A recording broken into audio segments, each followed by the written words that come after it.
नमस्कार विद्यार्थी मित्रांनो, अभ्यास मित्र परिवारामध्ये तुम्हा सर्वांचं स्वागत आहे. मित्रांनो, आज आपण 7 मार्च रोजीचं करंट अफेअर्स जे आहे ते अभ्यासणार आहोत. लेक्चर सुरू करण्यापूर्वी आपण राज्यसेवा पूर्व परीक्षेसाठी विजयश्री बॅच, कंबाईन गट क पूर्व परीक्षेसाठी लक्ष्य बॅच, त्याचबरोबर कंबाईन गट ब आणि गट क परीक्षेसाठी फाउंडेशन बॅच 2.0, कंबाईन गट ब मुख्य परीक्षेसाठी यशस्वी बॅच, त्याचबरोबर राज्यसेवेची फाउंडेशन या बॅच जे आहे या बॅचेस आपण सुरू केलेल्या आहे. या बॅचेसमध्ये तुम्हाला lecture, notes, test series, PYQ session सगळं काही एकाच बॅचेसमध्ये मिळणार आहे. तर बघा मित्रांनो, या ज्या बॅचेस आहे तुमच्या परीक्षेमध्ये तुम्हाला खूप मदत करणार आहे. आता आपलं भूगोलचा सिलेबस जो आहे तो संपलेला आहे, ठीक आहे, सगळ्याच बॅचेसमध्ये. त्याचबरोबर जर बघितलं, ठीक आहे, फक्त जी काही राज्यसेवेची विजयश्री बॅच आहे त्यामध्ये फक्त जगाचा भूगोल राहिले, बाकी सगळं भूगोल जे आहे आपलं कंप्लीट झालेलं आहे. त्याचबरोबर इतिहास ऑलमोस्ट कंप्लीट होत आलेले आहे. माझं पॉलिटी जे आहे अर्ध मी केलेलं आहे, सायन्सला आता सुरुवात झालेली आहे.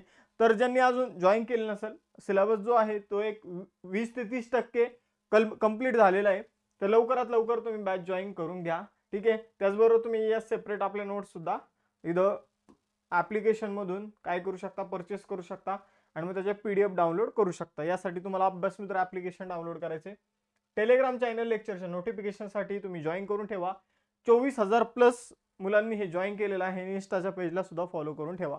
सुरुवात करूया 7 मार्च रोजीच्या करंट अफेअर्सला. पहिला क्वेश्चन आहे, कोणाच्या वंतरा या संस्थेला भारत सरकारने प्रतिष्ठित प्राणी मित्र राष्ट्रीय पुरस्काराने सन्मानित केलेला आहे? तर सरकारचा प्राणी मित्र पुरस्कार जो आहे तो वंतरा या संस्थेला मिळालेला आहे. तो वंतरा संस्था कुठे आहे, कुणाची आहे? तर बघा मित्रांनो, गुजरातमध्ये अनंत अंबानी यांची ही संस्था आहे वंतरा. ही काय करते, तर जे काही जंगली प्राणी असतील तर त्यांची काय करते, तर त्यांची काळजी घेते. जे जखमी वगैरे प्राणी असतील तर त्यांची मदत करते, त्यांची काळजी घेते वंतरा नावाची संस्था, ठीक आहे. अनंत अंबानी यांना हा पुरस्कार जो आहे प्राणी मित्र राष्ट्रीय पुरस्कार जो आहे तो वंतरा संस्थेला प्रदान करण्यात आलेला आहे. जिचे कर्ता कोण आहे, अनंत अंबानी. आपण जर बघितलं गुजरातमध्ये जामनगर या ठिकाणी ही संस्था जी आहे ते प्राणी बचाव केंद्र जे आहे ते चालवते, लक्षात ठेवायचे. त्याचबरोबर जर बघितलं 27 फेब्रुवारी 2025 रोजी विज्ञान भवन दिल्ली येथे एक समारंभ आयोजित करण्यात आला होता, त्यामध्ये हा पुरस्कार देण्यात आलेला आहे. वंतरा संस्थेने हत्तींची काळजीचं केंद्र सुरू केलेलं आहे खास हत्तींसाठी. 240हून अधिक हत्तींना त्यांनी वाचवलेलं आहे, ठीक आहे. आणि समजून घ्या, ज्यांना आपण म्हणूया ज्या हत्तींना बेड्या ठोकण्यात आल्या होत्या तर त्यांच्या बेड्या तोडलेल्या आहे. सुरक्षित आणि समृद्ध वातावरण त्यांच्यासाठी प्रदान केलेलं आहे. जामनगरमध्ये आपण जर बघितलं अंबानींची मोठी काय आहे, तर आंब्याची बाग आहे. भारतातील सगळ्यात जास्त आंबा उत्पादक जर कोण असेल तर अंबानी आहे, ठीक आहे. तर त्यांची जामनगर येथे आपल्याला काय बघायला मिळते, आंब्याची बाग बघायला मिळते. तिथंच त्यांनी हे जे केंद्र आहे प्राण्यांना वाचवण्याचं ते सुरू केलेलं आहे. वंतरा संस्था ही सगळं हँडल करते आणि वंतरा संस्थाचे कर्ता आहे अनंत अंबानी. तुम्ही यांची आपण जर बघितलं युट्यूबवर व्हिडिओ सुद्धा जाऊन बघू शकता. इथं बघा पुरस्कार बघून घेऊया. 2024 सालचा हिंदी भाषेचा साहित्य अकादमी पुरस्कार गगन गिल यांना मिळाला. रामन मॅग्सेसे पुरस्कार हायायो मियाझाकी, त्याचबरोबर अजून काही जणांना मिळालेला आहे, ज्यामध्ये एक संस्था आहे आणि 2 महिला आहे 2 पुरुष आहे. त्यापैकी हायायो मियाझाकी हे एक पुरुष आपल्याला बघायला मिळतात. जर तुम्हाला नावं माहीत असेल तर तुम्ही प्लीज कमेंट बॉक्समध्ये इथं मेन्शन करा. मी त्यांची कमेंट जी आहे तर ती पिन करून ठेवेल. बुकर पुरस्कार 2024 समंता हार्वे ऑर्बिटल कादंबरीसाठी. Miss Universe 2024 Victoria Kjaer Theilvig डेन्मार्कचा आहे. Dominica award of honour Narendra Modi यांना मिळाला डॉमिनिका मार्फत. सर्वोत्कृष्ट चित्रपट राष्ट्रीय पुरस्काराचा जर विचार केला चित्रपटांचा तर सर्वोत्कृष्ट चित्रपट ठरला आट्टम. सर्वोत्कृष्ट अभिनेता ठरला ऋषभ शेट्टी कंतारा चित्रपटासाठी. सर्वोत्कृष्ट अभिनेत्री ठरली नित्या मेनन थिरू चित्रंबलम आणि मानसी पारे कच्छ एक्सप्रेससाठी. 70व्या राष्ट्रीय चित्रपट पुरस्कारामध्ये, ठीक आहे, तर हे जे पुरस्कार आपण बघितले ते 70व्या राष्ट्रीय चित्रपट पुरस्काराचे विजेते आहे. त्यानंतर बुकर प्राइज जे ते जेनी एरपेनबेक यांना मिळालेला आहे. त्यांची कादंबरी आहे कैरोस. ॲबेल पुरस्कार गणित क्षेत्रातील नोबेल पुरस्कार म्हणून ओळखला जातो. मिशेल टालाग्रँड जे फ्रान्सचे आहे त्यांना मिळालेला आहे. फिजीचा सर्वोच्च सन्मान companion of the order of Fiji Draupadi Murmu यांना मिळाला. त्यानंतर 2024 नेल्सन मंडेला पुरस्कार निमहास नावाची संस्था म्हणजेच national institute of mental health and neurosciences यांना मिळाला. जागतिक अंतराळ पुरस्कार जो आहे तो चंद्रयान 3च्या मोहिमेसाठी इस्रोला मिळाला. 33वा सरस्वती सन्मान प्रभा वर्मा यांना मिळालेला आहे, ठीक आहे. त्यांचं पुस्तक रौद्र सात्विकम आहे, लक्षात ठेवायचे. टर्नर पुरस्कार जसलीन कौर यांना मिळालेला आहे. गयाना आणि डॉमिनिका इथून नरेंद्र मोदी यांना तिथले सर्वोच्च सन्मान देण्यात आलेले. आपण बघितलं आताच की डॉमिनिका अवॉर्ड ऑफ ऑनर, ठीक आहे. तर या देशांनी नरेंद्र मोदींना काय दिलेले आहे, रिसेंटली आपल्या देशाचे सर्वोच्च सन्मान दिलेले. प्रवासी भारतीय सन्मान पुरस्कार 2025 जर आपण बघितलं तर 18व्या प्रवासी भारतीय दिवसाच्या परिषदेमध्ये डॉक्टर सय्यद अनवर खुर्शीद यांना मिळाला. त्यानंतर आपण जर बघितलं तर मेजर ध्यानचंद खेलरत्न पुरस्कार यावर्षी 4 जणांना मिळाला. मनू भाकर, डी गुकेश, हरमनप्रीत सिंग, प्रवीण कुमार यांना मिळालेला आहे, ठीक आहे. तर एवढे तुम्हाला लक्षात ठेवायचे. यानंतर जागतिक सी ग्रास दिवस म्हणजे समुद्री गवताचा दिवस, ठीक आहे. तर जागतिक सी ग्रास दिवस जो आहे मित्रांनो, तो जर आपण बघितला तर तो 1 मार्च रोजी सेलिब्रेट करण्यात आलेला आहे, ठीक आहे. तर समुद्री घासाचं महत्व जे आहे तर ते लोकांना समजून सांगणं किंवा समुद्री घासावर मासे जगतात, छोटे मासे, छोट्यावर मोठे, ठीक आहे. आणि बऱ्याचशा मासेवर माणसं काही जगतात आपल्याकडचे, ठीक आहे. बऱ्याचशा लोकांचे जे व्यवसाय आहे तर ते मासे पकडणे आणि विकणे आहे, ठीक आहे. आणि आपण जर बघितलं तर त्यांचं जीवन आहे. म्हणून ह्या समुद्री घासाचं महत्व लोकांना पटवून देण्यासाठी आपण जर बघितलं तर वर्ल्ड सी ग्रास डे जो आहे तो 1 मार्चला सेलिब्रेट केला जातो. पहिल्यांदा हा 1 मार्च 2023ला सेलिब्रेट करण्यात आला होता. 9वी national summit on health care, ठीक आहे. तर national summit on health care innovation, ठीक आहे. परत सांगतो, national summit on health care innovation 2025 जी आहे ती कुठं आयोजित करण्यात आली होती. तर ही कितवी समिट आहे, 9वी, ठीक आहे. पहिली गोष्ट ही लक्षात ठेवायची, आवृत्ती. National summit on health care innovation म्हणजे जे काही आपलं हेल्थ केअर सेक्टर आहे, ठीक आहे, आपले जे दवाखान्याशी आरोग्य क्षेत्र जे आहे, ठीक आहे. तर त्यामध्ये नवीन काय गोष्टी करता येईल, इनोव्हेशन काय करता येईल, तर त्याविषयीची जी समिट आहे ती 9वी समिट 2025 मध्ये पुरी ओडिसामध्ये आयोजित करण्यात आली होती.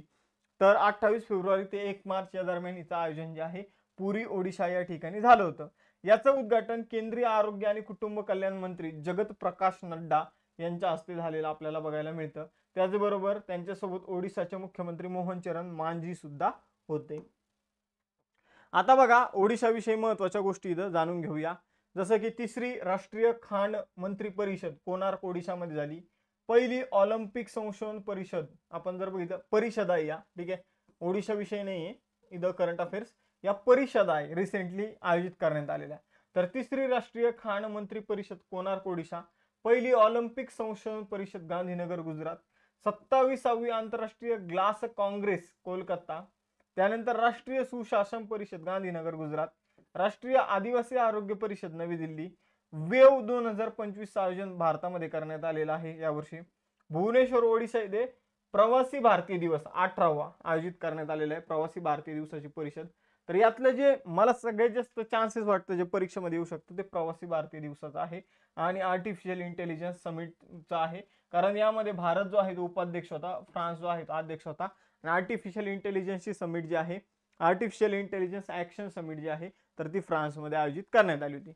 त्यानंतर जर बघितलं तर पहिल्या पेजवरचे हे 2 लक्षात ठेवायचे. दुसऱ्या पेजवरचे सांगतो मी तुम्हाला. 28व्या कॉमनवेल्थ हेल्थ ऑफ कॉन्फरन्स, ठीक आहे. 28व्या कॉमनवेल्थ हेड्स ऑफ कॉन्फरन्स 2026 आयोजन भारतामध्ये होणार आहे, ठीक आहे, होणार आहे भविष्यात. पहिली तंत्रज्ञान संवाद, पहिला टेक्नॉलॉजी आपण म्हणूया संवाद जो आहे तो 2025 मध्ये बेंगलोर IISc बँगलोर. आता IISc नेमकं काय ते इंडियन इन्स्टिट्यूट ऑफ सायन्स, ठीक आहे, IIS. तर बँगलोरमध्ये होणार आहे. हस्तकला परिषद मंथन नावाची नवी दिल्लीमध्ये झालेली आहे.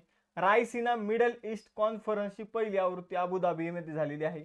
बिमस्टेक युथ समिट लक्षात ठेवा गांधीनगर गुजरातमध्ये झालेली आहे. जागतिक सहकारी परिषद भारतामध्ये झालेली 2024ची. पहिली आशियाई बौद्ध शिखर परिषद भारतामध्ये झालेली नवी दिल्लीला. एशिया क्लीन एनर्जी समिट जी आहे ती सिंगापूरमध्ये आयोजित करण्यात आली होती. क्वाड समिट 2024 US आणि 2025 भारतामध्ये आयोजित करण्यात येणार आहे. G7 शिखर परिषद 2024 इटलीमध्ये 50वी आयोजित करण्यात आलेली आहे. आणि जैवविविधता शिखर परिषद COP16 जी आहे ती कॅली कोलंबियामध्ये आयोजित करण्यात आलेली आहे. तर एवढे तुम्हाला लक्षात ठेवायचे आहे पेज नंबर 2 वरच्या. फेब्रुवारी 2025 मध्ये कोणत्या राज्य किंवा केंद्रशासित प्रदेशात हेरत महोत्सव 2025 जो आहे तो सेलिब्रेट करण्यात आला. तर हेरत महोत्सवाचं दुसरंच नाव आहे महाशिवरात्री, ठीक आहे. मग आता हा हेरत या नावाने जम्मू काश्मीरमध्ये सेलिब्रेट करण्यात येतो. जम्मू काश्मीरमध्ये जे काश्मीरी पंडित आहे तर ते महाशिवरात्रीला हेरत महोत्सव नावाने ओळखतात आणि त्या नावाने ते सेलिब्रेट करत असतात. ठीक आहे. तर आपण जर बघितलं हेरत ज्यालाच महाशिवरात्री असे म्हटलं जातं, तर हा जम्मू काश्मीरमध्ये काश्मीरी पंडित जे लोक आहे तर त्यांच्या मार्फत सेलिब्रेट केला जाणारा एक उत्सव आहे. आपण जर बघितलं तर भगवान शिव आणि देवी पार्वती यांचा विवाहोत्सव म्हणून तो सेलिब्रेट केला जातो. ठीक आहे. काश्मीरी पंडितांसाठी हा अत्यंत महत्त्वाचा उत्सव आहे. ठीक आहे. कारण तो धार्मिक आणि सांस्कृतिक परंपरा जो आहे तर तो त्यांना सेलिब्रेट करण्याची संधी देतो. यानंतर जम्मू काश्मीर विषयी महत्त्वाची इन्फॉर्मेशन बघू. जम्मू काश्मीरला 2 राजधान्या आहे. एक आहे जम्मू जी हिवाळी राजधानी आहे, श्रीनगर उन्हाळी राजधानी. 31 ऑक्टोबर 2019 ला जम्मू काश्मीरची स्थापना झाली. मनोज सिन्हा जे आहे ॲज अ केंद्रशासित प्रदेश म्हणून स्थापन झाली. ठीक आहे. मनोज सिन्हा गव्हर्नर आहे, तिथले लेफ्टनंट गव्हर्नर. मुख्यमंत्री आहे उमर अब्दुल्ला. त्यानंतर जम्मू काश्मीरमध्ये जे राष्ट्रीय उद्यान आहे ते आहे किश्तवाड, त्यानंतर सलीम अली राष्ट्रीय उद्यान, त्यानंतर बघितलं तर काझीनागा राष्ट्रीय उद्यान, दानशिंगम राष्ट्रीय उद्यान आणि त्याचबरोबर राज्य प्राणी तिथला आहे हंगुल. हे काही एक्स्ट्रा इन्फॉर्मेशन लक्षात ठेवायची आहे. बघा तुम्ही बघितलं असेल की जे काही शिशेमुक्त पॅरास्क्वाईट LED तंत्रज्ञान भारतामध्ये कुठे विकसित करण्यात आलेलं आहे. ठीक आहे. तर आता जे तुम्ही समजून घ्या लहानपणी प्रयोगशाळेमध्ये जर बघितलं तर अशा पाण्यात जे आहे ते शिशाचे काय असायचे रॉड वगैरे डुबवलेला असायचे आणि त्याचे वेगवेगळे प्रयोग व्हायचे. तर ते आता शिशाच्या जागी पेरोस्क्वाईट LED जे आहे तर त्याचा वापर केला जाणार आहे. फक्त आपल्याला एवढं लक्षात ठेवायचं की शिशाच्या जागी आता पेरोस्क्वाईट LEDचा वापर इथं केला जाणार आहे. हे तंत्रज्ञान भारतामध्ये जर बघितलं मित्रांनो तर हैदराबादमध्ये विकसित करण्यात आलेलं आहे. तर हैदराबादमधील शास्त्रज्ञांनी हे तंत्रज्ञानाचा विकास केलेला आहे. आता आपण जर बघितलं तर जे काही LED वापर केला जात होता त्याच्या जागी जर बघितलं तर पेरोस्क्वाईट LED जे आहे, आता LEDचा फुल फॉर्म आहे लाईट एमिटिंग डायोड. ठीक आहे. तर त्याचा वापर जो आहे तो बॅटरीज मध्ये वगैरे शिशाच्या ऐवजी केला जाणार आहे. आता सगळ्यात महत्त्वाचा क्वेश्चन हा आहे, व्यवसाय सुलभ करण्यासाठी आणि कार्यक्षमता वाढवण्यासाठी वन नेशन वन पोर्टचं अनावरण कुणी केलेले? तर बघा मित्रांनो, वन नेशन वन पोर्टचं अनावरण जे आहे ते आपले पोर्ट मंत्री सर्बानंद सोनोवाल यांनी केलेलं आहे. तर बघा मित्रांनो, वन नेशन वन पोर्ट काय, तर जे सगळे भारतातील बंदर आहे, पोर्ट्स आहे, तर त्याला एका प्लॅटफॉर्मवर आणायचं, एका वेबसाईटवर आणायचं, एका आपण म्हणूया अशा पोर्टलवर आणायचं की आपल्याला दिसलं पाहिजे की बाबा या पोर्टवर इतक्या गोष्टी आल्या, या पोर्टवरून इतक्या गोष्टी पाठवल्या गेल्या. ठीक आहे. एखादी ही पोर्टची लिमिट फुल झालेली तर आपण दुसऱ्या जवळच्या पोर्टवर त्या गोष्टी पाठवू शकतो. यासाठी हे वन नेशन वन पोर्ट आपण म्हणूया की या मिशनचं म्हणूया, या पोर्टलचं म्हणूया अलीकडे अनावरण करण्यात आलेलं आहे. ठीक आहे. तर केंद्रीय बंदरे जहाज मंत्री जलमार्ग मंत्री सर्बानंद सोनोवाल यांनी याचं आपण म्हणूया हा उपक्रम सुरू केलेला आहे. आपण जर बघितलं सर्व बंदरे एका एकीकृत आणि डिजिटल प्लॅटफॉर्मवर आणून व्यापार आणि शिपिंग प्रक्रिया सोपी करणं, पारदर्शक करणं, अधिक कार्यक्षम बनवणं हा या उपक्रमाचा उद्देश आहे. या उपक्रमामुळे व्यापाऱ्यांना एक समान सेवा मिळणार आहे. तर एकदम चांगला इनिशिएटिव्ह आपल्याला इथं बघायला मिळते. त्यानंतर तिसरी साबा. आता साबा काय आहे तर साऊथ एशिया बास्केटबॉल असोसिएशनची जी काही चॅम्पियनशिप आहे. ठीक आहे. साबा. तर महिला चॅम्पियनशिप 2025चं विजेतेपद कोण जिंकलं? परत सांगतो, तिसरी साऊथ एशिया बास्केटबॉल असोसिएशन महिला चॅम्पियनशिप 2025चं विजेतेपद कोण जिंकलेले? तर आपल्या भारताने जिंकलेलं आहे. भारताने जर बघितलं तर अंतिम सामन्यामध्ये मालदीवचा पराभव केलेला आहे. कोणाचा पराभव केला? मालदीवचा पराभव करून ही स्पर्धा जिंकली. या स्पर्धेचं आयोजन आपल्या भारतामध्येच नवी दिल्ली या ठिकाणी KD जाधव इंडोर स्टेडियम मध्ये करण्यात आलं होतं. फेब्रुवारी महिन्यामध्ये आयोजन केलं होतं. या स्पर्धेमध्ये भारत, श्रीलंका, मालदीव, नेपाळ, अफगाणिस्तान, पाकिस्तान, बांगलादेश, भूटान या 8 देशाच्या आपण म्हणूया खेळाडूंनी सहभाग घेतला होता आणि ज्यामध्ये भारताने ही स्पर्धा जिंकलेली आहे. आपण जर बघितलं तर भारतीय महिला बास्केटबॉल संघाने साबा महिला चॅम्पियनशिप मध्ये भाग घेण्याची पहिलीच वेळ होती आणि त्यांनी आपण जर बघितलं तर पहिल्यांदाच ही स्पर्धा जिंकलेली आहे. केंद्र सरकारने कोणत्या राज्यात ममनूर विमानतळाच्या विकासाला मंजुरी दिलेली आहे? तर ममनूर हे तेलंगणामधील दुसरं विमानतळ असणार आहे. तेलंगणामधील पहिलं विमानतळ तर आहे हैदराबाद, आता दुसरं असणार आहे ममनूर. ठीक आहे. लक्षात ठेवा, ममनूर हे तेलंगणामधील दुसरं विमानतळ जे आहे ज्याच्या विकासाला मंजुरी दिलेली आहे. तेलंगणा सरकारने विमानतळाच्या विस्तारासाठी 280 एकर जमीन जी आहे ती संपादन करण्यासाठी 205 कोटी रुपये मंजूर केलेले आहे. ठीक आहे. तर आता तेलंगणाशी संबंधित चालू घडामोडी बघून घेऊया. कोणत्या राज्याने नागरी सेवा उमेदवारांना आर्थिक सहाय्य देण्यासाठी, म्हणजे जे UPSC ची वगैरे तयारी करतात त्यांना मदत करण्यासाठी राजीव गांधी नागरी अभय हस्तम योजना जी आहे ती सुरू केली, तर ते तेलंगणाने सुरू केली. हैदराबादला 2024 साली तेलंगणाची एकमेव राजधानी म्हणून घोषित करण्यात आली, कारण पहिले ती आंध्र प्रदेशची पण होती. आता आंध्र प्रदेशची अमरावती आहे आणि तेलंगणाची हैदराबाद आहे. तेलंगणाची स्थापना दिवस कधी? 2 जून 2014. ठीक आहे, दरवर्षी 2 जूनला सेलिब्रेट केला जातो. कोणत्या राज्याने इंदिरम्मा गृहनिर्माण योजना सुरू केली? तेलंगणाने. सरक्का जतारा हा आदिवासी उत्सव कुठं सेलिब्रेट केला जातो? तो तेलंगणामध्ये. आणि समक्का सरक्का नावाने आदिवासी विद्यापीठ कुठं तयार करण्यात आलेले? तेलंगणामध्ये. हळद बोर्ड कुठं तयार करण्यात आलेले? तेलंगणामध्ये. 2026 चा जो फिफा विश्वचषक होणार आहे, तर त्याचे पात्रता सामने जे होणार आहे ते हैदराबाद तेलंगणामध्ये होणार आहे. त्यानंतर वर्ल्ड इकॉनॉमिक फोरमने आणि तेलंगणा सरकारने चौथ्या औद्योगिक क्रांतीसाठी हैदराबाद शहराची निवड केलेली आहे. हैदराबाद हे 19वे शहर बनलेलं आहे चौथ्या औद्योगिक क्रांतीसाठी निवडण्यात आलेलं जगभरातील. बुरुगपल्ली तेलंगणा हे बुरुगपल्ली तेलंगणा येथे जगातील पहिले 3D प्रिंटेड मंदिर जे आहे ते उघडण्यात आलेलं आहे. आणि कॉर्निंग नावाची जी कंपनी आहे, तर तिने भारतातील पहिली गोरिला ग्लास उत्पादन सुविधा जी आहे ती तेलंगणामध्ये सुरू केलेली आहे. आता बघा, चंद्राच्या दक्षिण ध्रुवावरील पाण्याच्या बर्फाचा स्रोत शोधण्यासाठी एथेना चंद्र लँडर कोणी प्रकाशित केलेला आहे? तर बघा मित्रांनो, चंद्राचा जो दक्षिण ध्रुव आहे त्याच्यावर पाणी आहे, हे भारताने जगाला शोधून दिलेलं आहे. मग आपण जर बघितलं तर ते नेमकं कुठे आहे, काय आहे, त्याचा सोर्स कुठे आहे? आता आपण जर बघितलं तर विहीर, बोर प्रत्येक शेतकरी, प्रत्येक व्यक्ती जो आहे तो घेतो, पण सगळ्यांनाच पाणी लागतं असं नाही. आपल्याला प्रॉपर आता चंद्राच्या पृष्ठभागाखाली कुठं पाणी आहे कुठं नाही हे शोधण्यासाठी जर बघितलं तर चंद्रावर लँडर जे आहे ते इंट्युटिव्ह मशीन्स या कंपनीच्या माध्यमातून पाठवण्यात आलेलं आहे. त्यांना मदत केलेली आहे स्पेसएक्सने फाल्कन 9 रॉकेटचा वापर करून इंट्युटिव्ह मशीन्स जे काही लँडर आहे IM-2 नावाचं, तर ते चंद्रावर पाठवलेलं आहे. नासाचं जे काही आपण म्हणूया, नासा ज्या ठिकाणावरून आपले जे मिशन आहे ते अवकाशात पाठवतं, केनेडी स्पेस स्टेशन, जसं आपलं श्रीहरिकोटा आहे तसं त्यांचं केनेडी स्पेस स्टेशन आहे, तिथून हे अवकाशामध्ये चंद्रावर पाठवण्यात आलेलं आहे. ठीक आहे, लक्षात ठेवायचं आहे. यानंतर चंद्रावरील जो दक्षिण ध्रुव आहे तिथं मॉन्स माउंटन या ठिकाणी त्याची उतरण्याची जागा जी आहे या लँडरची ती निश्चित करण्यात आलेली एथेना लँडरची. ठीक आहे, तर मी तुम्हाला सांगितलं कशासाठी करण्यात आलेले काय नाही, आपण सगळं बघितलेलं आहे. 10वा क्वेश्चन आहे, भारतातील पहिलं जलमग्न संग्रहालय कुठं होणार आहे? तर आपण जर बघितलं सिंधुदुर्ग मध्ये होणार आहे. ठीक आहे, हे ऑलरेडी यावर क्वेश्चन आपण घेतला होता.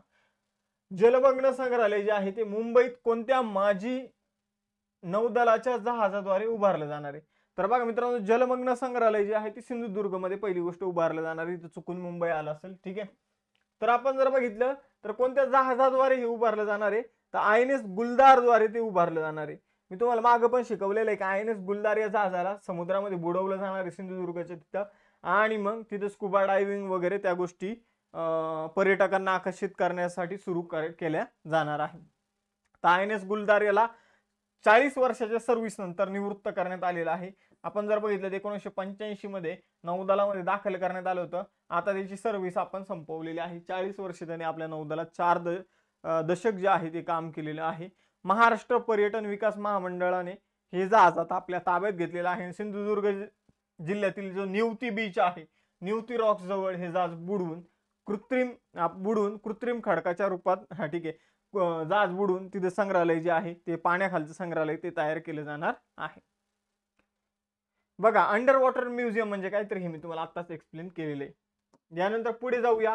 केंद्रीय मंत्री ज्योतिरादित्य सिंधिया यांनी कोणत्या विद्यापीठात C.ने विकसित केलेल्या 5G लॅबचं उद्घाटन केलं? बघा मित्रांनो, आपण जर बघितलं तर गुवाहाटी विश्वविद्यालय जे आहे आसाममध्ये, तर तिथं ज्योतिरादित्य सिंधिया यांनी C. म्हणजे centre for development of telematics, ठीक आहे, तर यांनी डेव्हलप केलेली जी 5G लॅब आहे तर तिचं उद्घाटन ज्योतिरादित्य सिंधिया यांनी केलेलं आहे गुवाहाटी आसाम येथे. कोणत्या नोबेल शांतता पुरस्कार विजेत्याचे आत्मचरित्र दिया सलाई फेब्रुवारी 2025 मध्ये प्रकाशित झालेले आहे? तर दिया सलाई नावाचं आत्मचरित्र जे आहे ते कैलास सत्यार्थी यांचं आहे, लक्षात ठेवा. हा क्वेश्चन सुद्धा मोस्ट इम्पॉर्टंट आहे. ठीक आहे. तर त्यांचं आत्मचरित्र जे आहे तर ते आता प्रकाशित झालेलं आहे. ते 30 जानेवारी 2025 रोजी जयपूर लिटरेचर फेस्टिवल मध्ये प्रकाशित झालं होतं. तो आता आपण क्वेश्चन जो आहे तो कव्हर केलेला आहे. जे काही राहून जातं मागं ते मी इथं कव्हर करत आहे. ठीक आहे. तर आपण जर बघितलं तर यावर विशेष चर्चासत्र सुद्धा आयोजित करण्यात आलं होतं, ज्यामध्ये 8 फेब्रुवारीला आयोजित करण्यात आलं होतं, ज्यामध्ये रामनाथ कोविंद हे प्रमुख पाहुणे राहिले होते. कैलास सत्यार्थी यांना 2014 मध्ये शांततेचा नोबेल पुरस्कार देण्यात आलेला आहे. आता 2 टेस्ट क्वेश्चन. वनतारा संस्थेला आपण जर बघितलं प्राणी मित्र म्हणून एक राष्ट्रीय पुरस्काराने सन्मानित करण्यात आलं, ती कोणाची आहे हे तुम्हाला सांगायचं आहे. आणि जलमग्न जे संग्रहालय आपण तयार करत आहोत सिंधुदुर्ग या ठिकाणी, तर त्यासाठी कोणतं जहाज डुबवलं जाणार आहे हे तुम्हाला सांगायचं आहे.